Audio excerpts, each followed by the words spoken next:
আজ আমরা খুব সহজে একটি গণেশের মুখ আঁকা শিখব। তো তার জন্য প্রথমে আমাদের এইরকম একটি ছোট্ট বক্স এঁকে নিতে হবে। এবার এই বক্সের নিচে আমরা একটি হাফ সার্কেল এঁকে নেব।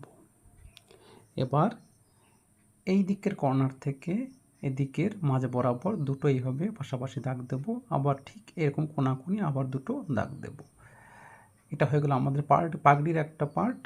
এবার আমরা একটু এটাকে সামান্য পরিবর্তন করে নেব দাগ দিয়ে, আর উপরে পাগড়ির একটি ভাঁজ করা মাথা এঁকে নেব। একটা ছোট্ট পার্ট নিচে জুড়ে দিলাম।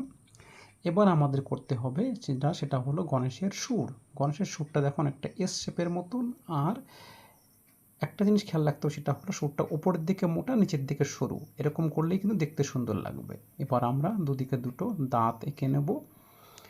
এবার আমরা গণেশের কান আঁকবো। তো আমি প্রথমে এদিকের কানটা এঁকে নিচ্ছি। এই কান আঁকার সময় একটা ব্যাপার খেয়াল রাখতে হবে যে দুটো কান যেন সমান মাপের হয়, এটা খুব ইম্পর্টেন্ট।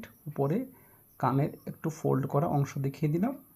এবার আমি কি করব, কিছু অপ্রয়োজনীয় দাগ আমি মুছে দেব। খেয়াল করো কোন কোন দাগগুলো আমি মুছে ফেলছি।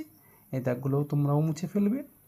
এবার আমরা যেটা করব সেটা হলো গণেশের চোখ। এই চোখ আঁকার সময় খেয়াল রাখতে হবে ভ্রু যেন দুটো সমান সাইজের হয়, চোখ দুটো যেন দুটো সমান সাইজের হয়, এবং সমান দূরত্ব বজায় রেখে করতে হবে।